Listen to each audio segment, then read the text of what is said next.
Theresa May has merely referred to a private phone conversation that she's had with President Trump. What sort of world leadership is she displaying? I just wanted to come back before we get to that one on Dan's assertion about the Brexit referendum. The Green Party's position is not to have a referendum for the sake of having a referendum with an open-ended, we will not be doing this. It's very straightforward. It's the terms of the deal, and if we want them, we leave, and if we don't, we stay in the EU. It's a different... You're categorising it completely wrongly, Dan. Just wanted to make that point. However, Trump. Let's get on to something more entertaining. Donald Trump is unfortunately doing the worst possible thing for the Americans in so many different ways. It's just awful. He's also doing the Americans a huge disservice because he's starting to cut them out of what should be their future, which is a future based around renewables, not fracking, not tar sands, not coal. And so he's actually muddled his thinking. It sounds a bit like Boris Johnson, but he is very muddled in his thinking over this because he's actually doing his own nation a disservice. Obviously, as a Green, I have nothing but fear for Trump, and I have nothing but fear for what he's trying to do in America and the rest of the world. In terms of leadership, Theresa May clearly doesn't really passionately believe anything needs to be done. She just has a brief conversation, and that sums up the Tories' approach to the environment, I'm afraid. As I said right at the beginning, we are facing a massive problem. We are facing a huge planetary crisis. Climate issue is one of the three that everybody needs to start thinking about in a different way. The resource issue, the biodiversity issue, the climate issue combined to create a huge perfect storm that nobody's facing up to, Trump least of all, Theresa May least of all. There needs to be a change of leadership, and I hope those of you who saw the leaders' debate where Caroline Lucas was showing some, what I believe is decent leadership, would hopefully, I know no one at the moment is going to vote Green, but I would urge you to spend some time looking at the leadership that Caroline Lucas offers, and perhaps that will encourage you to vote Green. So, the word disappointed. I support Norwich City Football Club, so I'm very well aware of the word disappointed, although Chris ranted tonight, he supports Ipswich, so leave it. This is the word that Theresa May used when she said that Trump was pulling out and turning his back on what is, as Simon said, the most important issue facing the world. But actually, let's just step back from that for a moment, and I'll come back to it in a second, because the other thing I'm really quite concerned about is the fact that we're going through Brexit negotiations when in a real way we could be losing all of our green protections that we've actually won and fought for with the European Union, and that I think should terrify us as well. Thank you.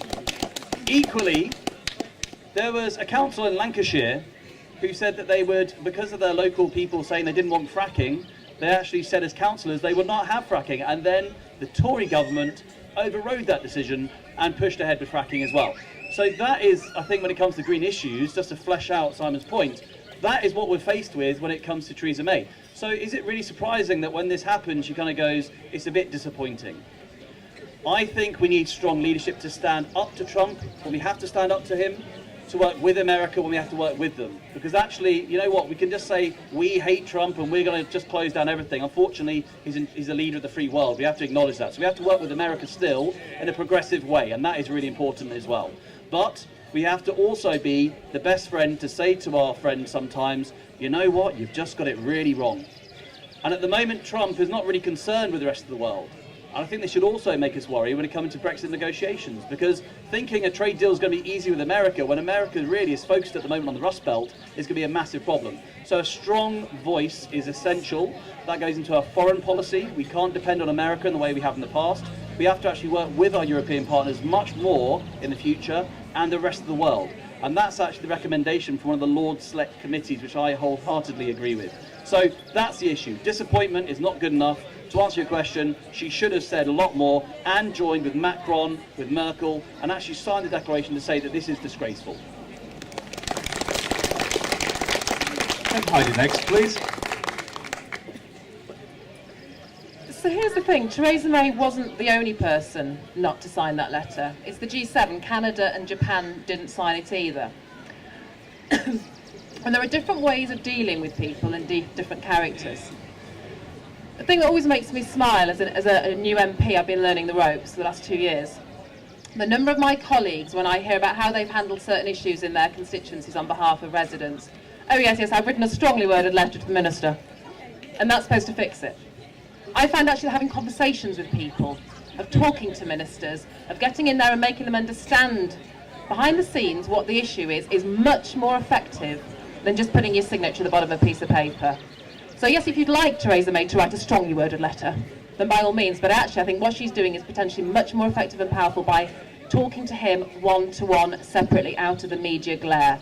And I, for one, given that he's an interesting character to deal with, I think that's a much more sensible and in the long-term effective approach. As a dual UK-US citizen, I'm not really very happy at the moment. I didn't vote for Trump and I didn't vote for Theresa May. I wish Theresa May would be more open with what she has to say. I think secret conversations or private conversations are not exactly showing leadership, and in the same way that she wouldn't attend the debate. This offers a good opportunity to celebrate what can be achieved through a community of nations. And climate change is not something that happens within national borders. We need to collaborate internationally, and the EU is a natural way for us to be doing this. So I would conclude echoing with what Simon said. The second referendum is not a rerun of the referendum. It is how we are going to do this, and what are the things that are important about a relationship with Europe that we need to be very sure that we preserve and enhance, and certainly addressing climate change and environmental protection has got to be one of them. Thank you.